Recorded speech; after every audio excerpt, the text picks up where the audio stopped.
अरे जूही, आपने अपना क्लास वर्क कंप्लीट क्यों नहीं किया? मम्मा, मेरी पेंसिल कहीं दिखाई नहीं दे रही थी, इसलिए मैंने नहीं किया। ओहो, तो ये बात है, आपने अपने टीचर को नहीं बताया? सुलेखा। पापा, पापा मेरी चॉकलेट्स कहाँ हैं? जल्दी बताइए। ओ सॉरी बेटा, पापा तो आज आपकी चॉकलेट लाना भूल ही गए। डोंट वरी पापा, कल ले आइएगा आप मेरे लिए चॉकलेट्स। हाँ बिटिया, जरूर ले आऊंगा। कितनी समझदार हो गई है हमारी बिटिया, क्यों सुलेखा? हाँ जी। अच्छा बेटा, जाओ आप थोड़ी देर ना टीवी में कार्टून देख लो, ठीक है? फिर बाद में पढ़ाई करते हैं। ओके पापा। क्या हुआ, क्या आपको मुझसे कुछ बात करनी है? हाँ सुलेखा, क्या भाभी से तुम्हारी बात नहीं हुई? क्या उन्होंने कुछ बताया नहीं तुम्हें?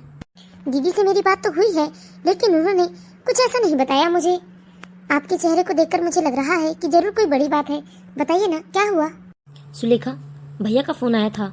बोल रहे थे कि माँ की तबीयत आजकल ठीक नहीं रहती है और माँ बार बार मुझे याद करती है। भैया बोल रहे थे कि हम गांव चले जाएं। भैया बता रहे थे कि माँ बार बार कहती है कि अब हमारी बेटी कितनी बड़ी हो गई होगी, उन्होंने एक बार भी हमारी बेटी को देखा नहीं है। अच्छा, तो अब उन्हें हमारी याद आ ही गई। मेरी बेटी आज 6 साल की होने वाली है, लेकिन एक बार भी जब उनके हाथ पैर सही सलामत थे तो उन्होंने यहाँ हमारे पास आना जरूरी नहीं समझा। यहाँ तक जब हम इतनी कठिन समय से गुजर रहे थे, तब भी आपकी माँ को हमारे ऊपर दया नहीं आई। आपको अपनी नौकरी छोड़नी पड़ी, मुझे महीनों तक स्कूल से छुट्टी लेना पड़ा। हमारे पास अपने घर की ईएमआई पटाने के लिए रुपए नहीं थे। इस चक्कर में मैंने अपने सारे जेवर तक बेच दिए, लेकिन तब भी आपकी माँ का कलेजा नहीं कांपा। और अब जाकर उन्हें याद आ रहा है कि उनके एक बेटे बहू भी है, एक पोती भी है। देखिए मुकेश जी, मैं आपको रोकूंगी नहीं, वह आपकी माँ है, उन्होंने आपको जन्म दिया है, आपको पूरी दुनिया दिखाई है उन्होंने। अगर आपका मन करे तो आप खुशी खुशी जा सकते हैं, लेकिन मैं आपसे रिक्वेस्ट करती हूँ कि आप मुझे चलने के लिए ना कहें, क्योंकि मुझे दोगला व्यवहार करते नहीं आता है। मैं झूठा व्यवहार करके झूठी मुस्कान नहीं आ सकती हूँ। उन्होंने कितना कष्ट दिया है हमें कितना दुखी किया है। उन्होंने हर पल हमें एहसास करवाया है कि शायद उनके लिए हमारा कोई महत्व नहीं है। जो कुछ भी है वो बड़े भैया और दीदी है, उनके बच्चे हैं। मम्मी जी को हमसे कोई लेना देना नहीं है। उन्होंने हर पल यह एहसास करवाया है हमें। जानता हूँ सुलेखा, बहुत अच्छे से जानता हूँ। वह स्थिति हमारे लिए बहुत दर्दनाक और निराशाजनक थी, क्योंकि जब कोई अपना होने के बाद हमसे मुंह मोड़ ले, हमें अनदेखा करे, तो बुरा लगना या दुख होना बिल्कुल स्वाभाविक है। मैं समझ सकता हूँ कि तुम्हें कितना बुरा लगा होगा, लेकिन मैं क्या करूँ, मेरी भी तो मजबूरी है ना। आखिर है तो वो मेरी माँ। इसलिए तो कह रही हूँ, यदि आपको जाना है ना तो आप खुशी खुशी जाइए, लेकिन मुझसे कुछ भी उम्मीद मत रखिए, क्योंकि उनसे मेरा लगाव पूरी तरह से खत्म हो चुका है। मुझे ऐसा लगता है जैसे कोई है ही नहीं हुआ मेरे लिए। ठीक है, मैं सोचता हूँ क्या करना है। कितनी अकड़, कितना घमंड, कितना गुरूर था माँ जी को। पता नहीं किस बात का उन्हें इतना अकड़ था। लेकिन कितनी भी अकड़ क्यों ना हो, चाहे रुपयों पर कितनी ही पकड़ क्यों ना हो, लेकिन जब शरीर साथ नहीं देता ना, तो ये अकड़, रुपए, पैसे कुछ काम नहीं आते हैं। यदि काम आता है तो कोई अपना काम आता है। जरा फोन लगाकर पूछूं तो दीदी से मैं कि आखिर क्या बात है। हाँ सुलेखा, कैसी हो तुम? पूरे 1 हफ्ते बाद फोन किया है तुमने। हाँ दीदी, वो स्कूल में बच्चों के एग्जाम चल रहे थे ना, इसीलिए टाइम ही नहीं मिल रहा था। और आप बताइए, आप कैसी हैं और घर में सब कैसे हैं? भाई मैं तो बहुत बढ़िया हूँ, और बाकी का तो मुझे नहीं पता। हैं? आपको बाकी का नहीं पता मतलब? मतलब ये सुलेखा कि अब सच में मैं बहुत खुश हूँ। ऐसा लगता है जैसे अब मेरे पति सिर्फ मेरे हैं। अब उनके ऊपर ना किसी की बातों का कोई जोर नहीं चलता, उन्हें सिर्फ अब मेरी बातों पर विश्वास होता है। और बताओ, अगर पति जब अपना हो तो पत्नी खुश क्यों ना हो? अरे दीदी, क्या भैया पहले किसी और के थे? धत पगली, कैसी बात कर रही हो? मेरे पति ऐसे वैसे बिल्कुल ना है, और कोई दूसरी औरत के चक्कर में तो वो कभी नहीं पड़ सकते। मेरा मतलब ये था कि पहले वो अपनी माँ की बातों को मान कर ना मुझसे हमेशा कलेश कर लेते थे, मुझसे लड़ झगड़ लेते थे, लेकिन अब वो अपनी माँ की बातों को नहीं मानते, और मैं जो कह देती हूँ बस उसी को सच मान लेते हैं। क्या सच में दीदी? हाँ सुलेखा। अच्छा ये बताओ, माँ जी की तबीयत कैसी है? बड़े भैया का फोन आया था इनके पास, बोल रहे थे कि माँ जी इन्हें बहुत याद कर रही है, मेरी बच्ची को बहुत याद कर रही है। अच्छा, इन्होंने फोन किया था देवर जी को? हाँ दीदी, आपने मुझे बताया क्यों नहीं? आपने मुझसे पिछले हफ्ते ही तो बात की थी, लेकिन ऐसा वैसा कुछ बताया नहीं आपने कि माँ जी की तबीयत ठीक नहीं चल रही है। क्यों बताती? मैं बताना जरूरी नहीं समझती। तुम अपनी छोटी सी फैमिली के साथ कितनी खुश हो, फिर मैं इस बुढ़िया का टेंशन क्यों दूं तुम्हें? वैसे भी इसने हमेशा तुम लोगों के साथ बहुत बुरा बर्ताव किया है, बुरा व्यवहार किया है। जब तुम लोगों को इनकी जरूरत थी तब ना ये खुद गई और ना ही मुझे जाने दिया तुम लोगों के पास। यहाँ तक तुम्हारी बच्ची की छठी में तक नहीं गई ये।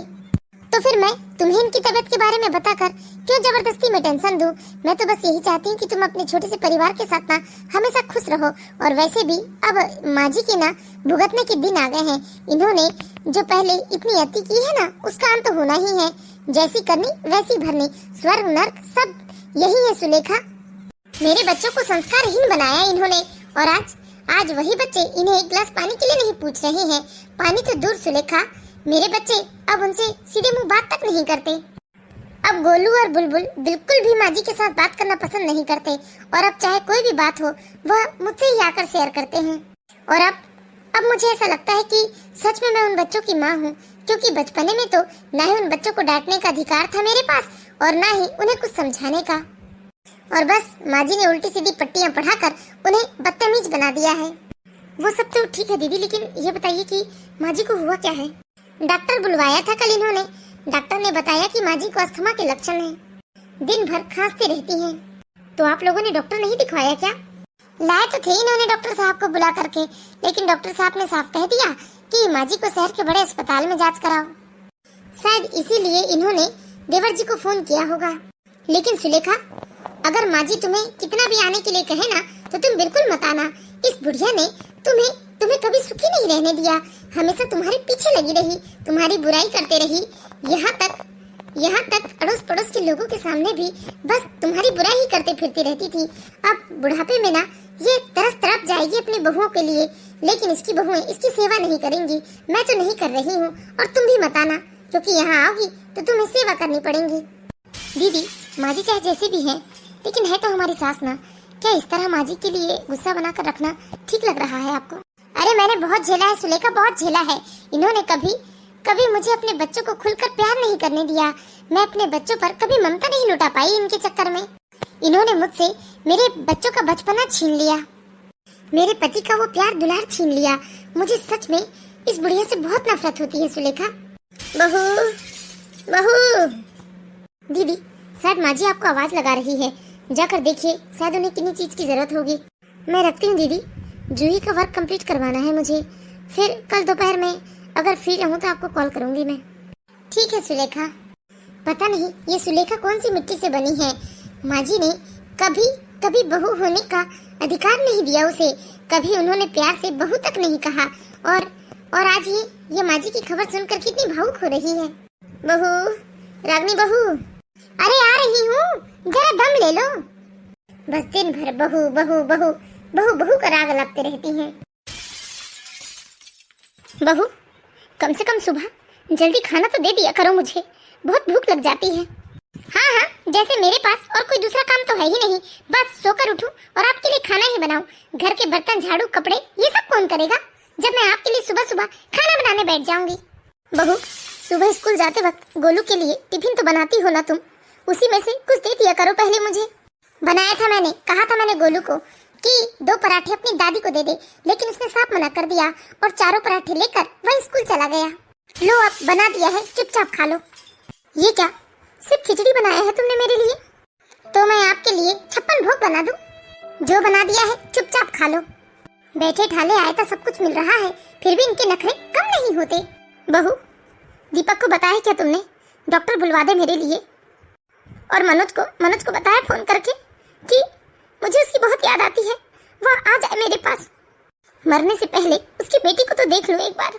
अच्छा, जब उन लोगों को आपकी जरूरत थी और बेचारे बुला कर हार गए, तब तो आपको ना उनसे मतलब था और ना ही उनकी बच्ची से। ना ही आप गई उन लोगों के पास और ना ही आपने मुझे जाने दिया, और हम लोगों ने मदद नहीं की, इसीलिए बेचारे देवर जी को नौकरी छोड़नी पड़ी। बेचारी मेरी देवरानी को अपने सारे गहने बेचने पड़े, और अब जब आपको उनकी जरूरत है तब आप उन्हें अपने पास बुला रही हो।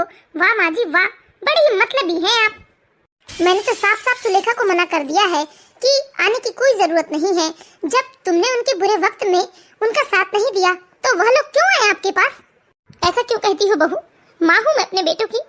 अच्छा, उस वक्त आपकी माँ की ममता कहाँ चली गई थी माँ जी? जब आपकी बहू गर्भावस्था में इतने दर्द झेल रही थी और आपका बेटा अपनी नौकरी छोड़कर अपनी पत्नी की सेवा में लगे थे, तब तब कहाँ गई थी आपकी वो ममता? तब आपको जरा भी दया नहीं आई? अरे बहू को तो छोड़ो, बेटे के ऊपर दया नहीं आई? जो बेटा अपनी नौकरी छोड़कर अपनी पत्नी की सेवा करने बैठा था, वह भी सिर्फ आपके नहीं जाने की वजह से। मतलब ही कहीं की, जब तक हाथ पर चल रहे थे तब तक हम पति पत्नी को भी कभी सुकून से रहने नहीं दिया। और तो और आपने मेरे बच्चों को भी मुझसे छीन लिया, मेरे बच्चों को मुझसे दूर कर दिया। और मेरे बच्चों को जो उल्टी सीधी पट्टी पढ़ा रहे थे ना, आज वही बच्चे आपकी भी इज्जत नहीं करते। तो बुरे कर्मों का ना परिणाम भी बुरा ही होता है माँ जी, अब भुगतो। शायद बहू ठीक ही कह रही है। मैं ही बुलबुल और गोलू को उल्टी सीधी पट्टी पढ़ाती थी, कहती थी कोई जरूरत नहीं है अपनी माँ की इज्जत करने की। बेचारा मनोज और सुलेखा कितने विनती करते रहे मुझसे कि कुछ दिनों के लिए मैं उनके पास चले जाऊं। उन लोगों को मेरी मदद की जरूरत है, लेकिन मैं टस से मस नहीं हुई। मैं भूल गई थी कि वह दिन भी आएगा मेरे जीवन में जब मेरे हाथ पैर नहीं चलेंगे और मुझे अपनों के सहारे की जरूरत होगी। सुलेखा, क्या सोच रही हो? कुछ भी तो नहीं सोच रही हूँ मैं।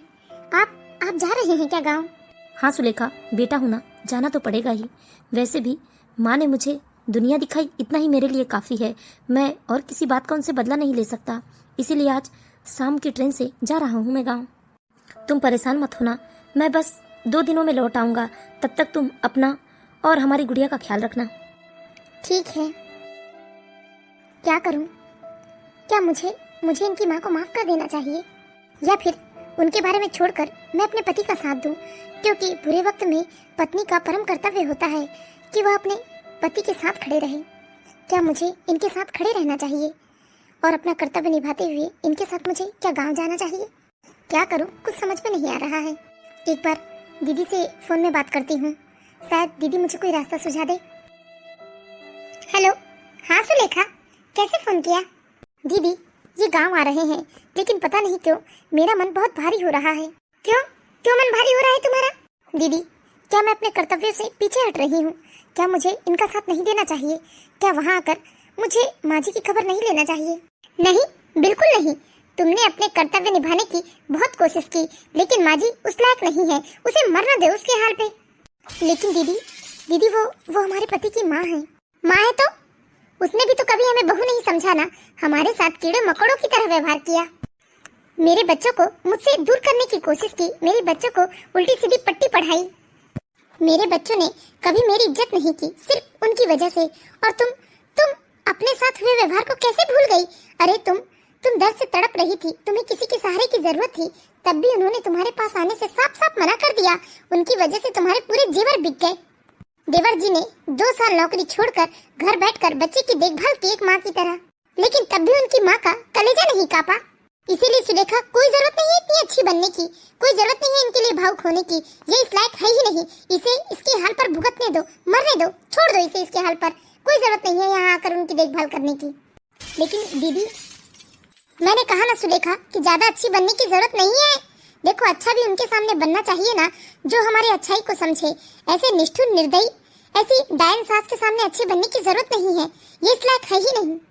ठीक है दीदी, रखती हूँ मैं बाद में फोन करती हूँ आपको। ठीक है, लेकिन मेरी बात ना दिमाग में रखना तुम।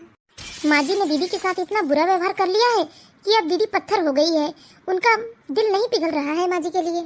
मम्मा, हाँ बेटा। मम्मा, हम भी दादी के घर जा रहे हैं क्या? किसने कहा बेटा तुमसे? पापा कह रहे थे कि वह आज दादी के घर जा रहे हैं। मम्मा, दादी कैसी होती है? मम्मा, दादी दिखती कैसी हैं? क्या मैं दादी को कभी नहीं देख सकती? हे भगवान, मैं इस छोटी सी बच्ची को क्या जवाब दूं? पर इसका सवाल भी तो सही है, क्या ये अपनी दादी को कभी नहीं देख पाएगी? मीनल, चलो बेटा, स्कूल के लिए देर हो रही है, मैं तुम्हें तैयार कर देती हूँ। लेकिन मम्मा, मैंने पूछा क्या दादी नानी की ही तरह दिखती है? मैं तुम्हें बाद में बताती हूँ बेटा, पहले चलो जल्दी स्कूल के लिए तैयार हो जाओ। ठीक है मम्मा। अजी, सुनते हो क्या? हाँ, कहो ना रागनी। देवर जी आने वाले हैं, सुलेखा बता रही थी। अच्छा है ना, आना चाहिए। वैसे भी माँ मनोज को बहुत याद करती है। हमने खूब सेवा की है रागनी माँ की, लेकिन अब बारी छोटे बेटे बहू की है। सिर्फ बेटे की कहो, बहू की ना कहो। वो क्यों? वो इसलिए क्योंकि माँ जी ने कभी सुलेखा को अपनी बहू माना ही नहीं।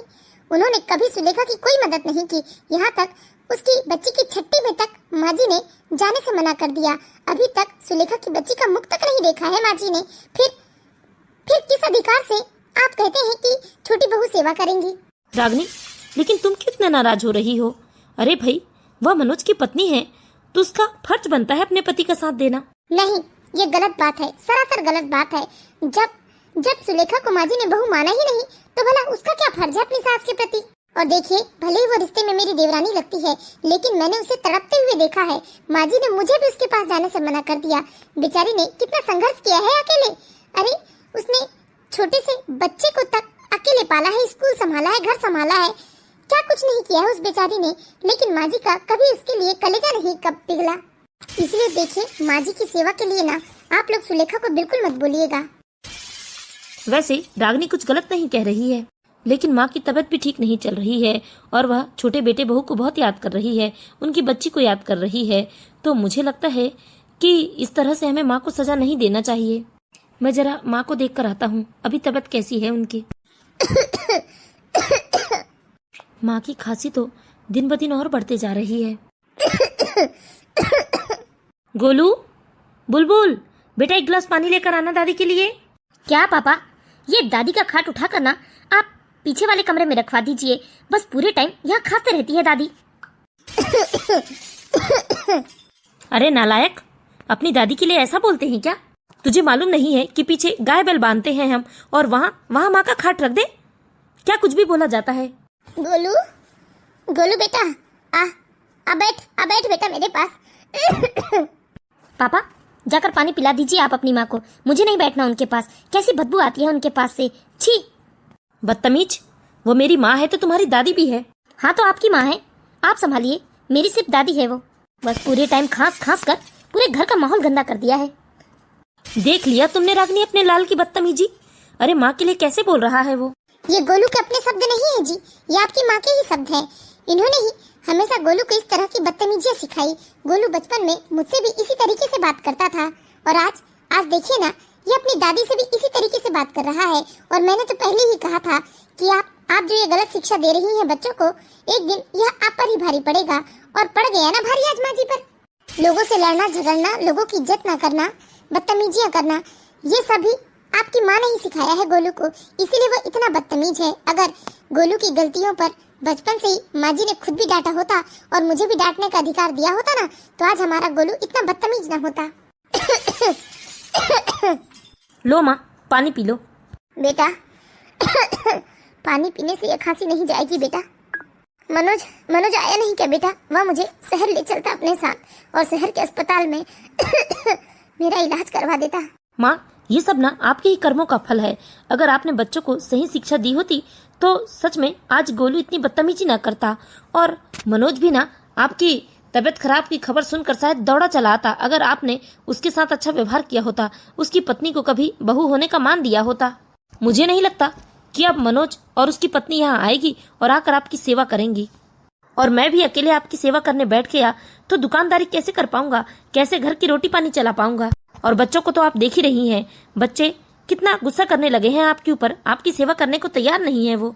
और रागनी से भी आपने कम दुश्मनी नहीं की है, इसलिए रागनी भी अब मन से आपकी सेवा करने को तैयार नहीं है। माँ, ये सब आपका ही किया धरा है, इसलिए मैं कई बार कहता था कि घर में शांति बनाकर रखो, लेकिन आपको तब घर की शांति पसंद ना आती थी। और आज घर का माहौल ऐसा हो गया है कि किसी के दिल में आपके लिए कोई प्रेम रेम नहीं बचा है। अब मैं तो बेटा हूँ, मैं मजबूरी में ही सही, लेकिन आपकी सेवा तो करूंगा ही। मत कर बेटा, मत कर। ला पानी दे दे मुझे पानी दे दे। और पानी के साथ ना कोई जहर घोल कर भी दे दे, जिससे पीकर मैं आराम से इस दुनिया से चली जाऊं। अब ये कष्ट ना मुझसे झेला नहीं जाता बेटा। इसीलिए तो कहा जाता है कि जब हाथ पैर में दम हो ना, तो सबके साथ मीठे मधुर संबंध बनाकर रखो, नहीं तो अति करोगे तो अंत भी देखना पड़ेगा। लो पकड़ो, पी लो माँ पानी। एक तो वैसी दुकान के लिए इतना लेट हो गया है, और आजकल तो रोज बस चिक चिक करके ही दुकान जाना पड़ता है मुझे। किसी ने सच ही कहा है, समय बहुत बलवान है। यही घर, यही आंगन और यही खाट। जब मेरे पोता पोतियां मेरी गोद में बैठे रहते थे, मेरे साथ दिन भर खेला करते थे, लेकिन अब तो कोई मेरे पास भी आना पसंद नहीं करता। नहीं, शायद मुझे अपने फर्ज से नहीं चूकना चाहिए। मुझे अपना फर्ज निभाना चाहिए। मुझे अपनी बच्ची को उसकी दादी से मिलवाना चाहिए, क्योंकि माँ जी का व्यवहार चाहे जैसा भी हो, लेकिन वह है तो मेरी सास और मेरी बच्ची की दादी, और ये बहुत ही अनमोल अनूठा रिश्ता है। अगर एक पोती अपनी दादी को नहीं देख पाई तो जिंदगी भर मुझे मलाल रहेगा कि मैंने अपनी बच्ची को उसकी दादी से नहीं मिलवाया, और वह भी दादी नाम का कोई रिश्ता भी होता है, इस बात से हमेशा वंचित रहेगी। आज मैं स्कूल भी नहीं गई, मेरा मन ही नहीं किया स्कूल जाने का। मुझे ना अब बिना देरी करे अपनी और अपनी बेटी की भी पैकिंग कर लेना चाहिए, और जब शाम को ये ऑफिस से आएंगे तो कह दूंगी मैं कि मैं भी गाँव जाना चाहती हूँ माँ जी के पास। हाँ, मैंने सही फैसला लिया। माँ जी ने चाहे जो भी किया हो हमारे साथ, लेकिन हम अपने कर्तव्य से पीछे नहीं हटेंगे। हम जरूर जाएंगे माँ जी के पास। मैं जल्दी अभी पैकिंग कर लेती हूँ। बुलबुल बेटा, क्या है बेटा? जरा मेरी दवाई की पर्ची देखकर बताना तो कौन सी दवाई कब लेना है। डॉक्टर ने बताया तो था पर मैं भूल गई। मम्मी, क्या हुआ बुलबुल? क्यों इतनी चीख रही है तू? अरे यार, इनकी खाट यहाँ से वहाँ क्यों करते रहते हैं आप? पहले यहाँ गंदा कर दिया अब इन्होंने, अब वहाँ गंदा करेंगी। मुझे समझ में नहीं आता, आप लोग इनका खाट एक कोने में क्यों नहीं रख देते हैं? अरे वो तुम्हारे पापा ने रखा है, सुबह उन्होंने आंगन धोया ना, इसलिए खाट उठाकर वहाँ रख दिया। जाओ देखो उन्हें कौन सी दवाई कब देना है। मेरे पास इतना टाइम नहीं है, मैं कॉलेज जा रही हूँ। देख लिया माँ जी अपने कर्मों का फल। अरे मेरे बच्चों को यही सीख देती थी ना आप। इसी तरह से मेरे बच्चे मुझसे बात करते थे, और आज यही बच्चे आपसे बात कर रहे हैं, तो यह आपके ही कर्मों का फल है। हाँ बहू, और रोज रोज कितना शर्मिंदा करोगी तुम मुझे? अरे मैं कहती हूँ कि मुझे जान से मारे क्यों नहीं देते तुम लोग? रोज रोज इस तरह की शर्मिंदगी ना अब बर्दाश्त नहीं होती। कह तो दिया कि हाँ मेरे ही कर्मों का फल है, मैं ही गलत हूँ, मैं ही बुरी हूँ, लेकिन बार बार मुझे इस बात का एहसास क्यों करवाते हो तुम? मत देना मुझे खाना बनाकर, मैं भूखी ही मर जाऊंगी। लेकिन रोज रोज मुझे वही बातें याद दिला करना, मुझे और तिल मार रही हो तुम। लो कर लो बात, आज अपने ही कर्मों से आमना सामना हुआ तो घबरा गई आप?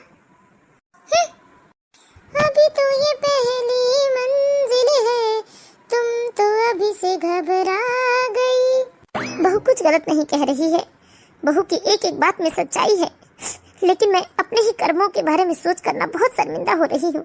इन बच्चों को मैंने मुंह का निवाला खिलाया, इतना प्यार दिया, मैंने अपने जान से भी ज्यादा चाहा, सब तो दिया, लेकिन बच्चों को अच्छे संस्कार देना भूल गई। माँ बाप की इज्जत करना नहीं सिखाया मैंने, और मेरे ही गलत व्यवहार और मेरे ही अपशब्दों की वजह से आज ये बच्चे इतने निष्ठुर और निर्दयी हो गए हैं, और यही बच्चे मेरा भी सम्मान नहीं करते हैं। काश यह बात मुझे पहले समझ में आ गई होती, जब बच्चे छोटे थे। तभी मैं बच्चों को भले ही प्यार कम देती, भले ही मुंह का निवाला नहीं खिलाती, लेकिन मैं बच्चों को अच्छे संस्कार देती। न कभी बच्चों को मैंने ईश्वर भक्ति सिखाया, और न ही कभी किसी को मान सम्मान देना सिखाया। सुलेखा, कहाँ जाने की तैयारी है? अपने ससुराल जी। मैं अपनी बच्ची को उसकी दादी से मिलवाना चाहती हूँ। क्या सच में? तुम गाँव आ रही हो मेरे साथ? क्यों नहीं आना चाहिए क्या मुझे? लेकिन माँ ने तो तुम्हारे साथ। सब भूल जाइए, बस जल्दी चलिए वरना ट्रेन निकल जाएगी। मनोज को सुलेखा की बातों पर जैसे विश्वास नहीं हो रहा था, क्योंकि मनोज भी अच्छी तरीके से जानता था कि उसकी माँ ने उसकी पत्नी के साथ बहुत बुरा बर्ताव किया है, और इतने बुरे बर्ताव के बाद कोई इंसान कैसे पिघल सकता है, यह अविश्वसनीय सा लग रहा था मनोज को। लेकिन अंदर ही अंदर मनोज बहुत खुश होता है, और खुशी खुशी वह तीनों गाँव के लिए निकल जाते हैं। बेटा मीनन, वो रही तुम्हारी दादी। देवर जी, देवरानी, आप लोग? क्या मेरा मनोज आया है? मनोज। हाँ माँ, कैसी है आपकी तबीयत? बस बेटा, अपनी जिंदगी की आखिरी सांसें गिन रही हूँ। माँ देखो, मेरे साथ सुलेखा और मेरी बेटी भी आई है। क्या सुलेखा बहू भी आई है? लेकिन वो क्यों आई है यहाँ? मैं इस लायक नहीं हूँ कि वह मेरे लिए यहाँ आए। मैं बहुत शर्मिंदा हूँ बेटा, मैं सुलेखा बहू से आंखें नहीं मिला सकती। माँ, और आपकी पोती मेरी बेटी मीनल भी आई है। दादी, हाँ मेरी बिटिया रानी, कैसी है मेरी बिटिया रानी? कितनी बड़ी हो गई है? मैं तो अच्छी हूँ दादी, लेकिन आपकी तबीयत ठीक नहीं है, और आपका खाना इस तरह से नीचे खुला क्यों पड़ा है? प्रणाम माँ जी, कैसी है आपकी तबीयत? खुश रहो बेटा। दीदी, ये किस तरह आपने माँ जी के बर्तन अलग कर दिए हैं और खाना भी खुला रखा हुआ है? देखिए, बीमार व्यक्ति को इस तरह से आप खाना खिलाएंगी ना तो वो और ज्यादा बीमार हो जाएंगी। दीदी, ये ठीक नहीं है। पता नहीं सुलेखा, भगवान ने तुम्हें किस मिट्टी से बनाया है। माँ जी हमेशा तुम्हें उल्टी सीधी बातें सुनाते रही, तुम्हारे बुरे वक्त में तुम्हारे साथ खड़ी ना हुई, और तुम उन पर इतना दया कर रही हो, इतना तरस खा रही हो। दीदी, चाहे वो जैसी भी है, लेकिन है तो हमारी सास ना, हमारे पति की माँ। और भले ही वह अपने कर्तव्य से मुख मोड़ सकती हैं, लेकिन मेरे संस्कार ऐसे नहीं है दीदी कि मैं अपने कर्तव्य से मुख मोड़ लूं। माँ जी की सेवा करना मेरा कर्तव्य है और यहाँ मैं अपने कर्तव्य निभाने आई हूँ। हाँ बहू, तुम्हारे माता पिता ने तुम्हें बहुत अच्छे संस्कार दिए हैं, लेकिन मैं अपने पोता पोतियों को कुछ अच्छे संस्कार नहीं दे पाई, बल्कि मेरे अवगुणों की वजह से आज वह मेरा ही सम्मान नहीं करते हैं। पता नहीं अब इस जिंदगी के कितने दिन बचे हैं, लेकिन मैं तुम सबसे हाथ जोड़कर माफी मांगती हूँ और बस एक ही विनती करती हूँ कि चाहे अपने बच्चों को दुनिया के सुख दो या ना दो, लेकिन अपने बच्चों को अच्छे संस्कार जरूर देना, जिससे वह हर दिन दुखी की मदद कर सके, सबसे प्रेम भाव बनाकर रखे। सच में सुलेखा, मान गई मैं तुम्हें। माँ जी हमेशा कहती थी कि पढ़ी लिखी नौकरी पेशा लड़की है, क्या कभी किसी को समझेगी और क्या किसी का मान सम्मान करेगी।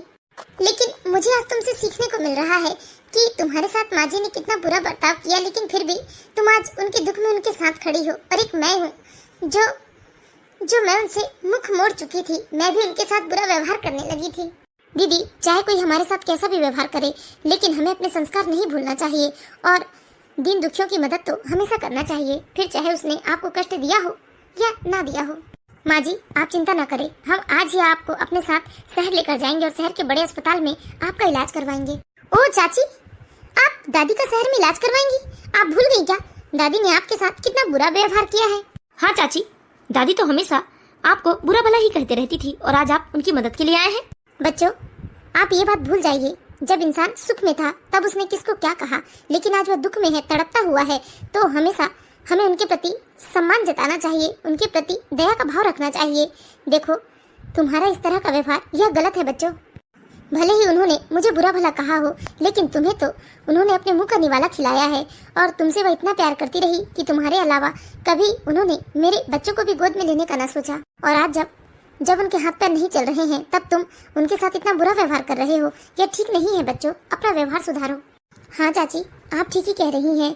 दादी पहले हमसे बहुत प्यार करती थी और हमारे कारण सबसे झगड़ा कर लेती थी। माँ, आप हमेशा सुलेखा को गलत समझते रही, लेकिन आज आपने सुलेखा की समझदारी देख ली ना। मैं आपसे विनती करता हूँ कि अब आप आज के बाद सुलेखा क्या किसी के भी बारे में इस तरह की उल्टी सीधी बातें नहीं कहेंगे और सबके साथ प्रेम भरा रिश्ता बनाकर रखेंगे। हाँ बेटा, मैंने अपने अच्छे दिनों में बहुत अनर्थ, बहुत अत्याचार किया है, बहुओं पर बहुत तानाशाही दिखाई है और ईश्वर ने क्या खूब सजा भी दी है मुझे।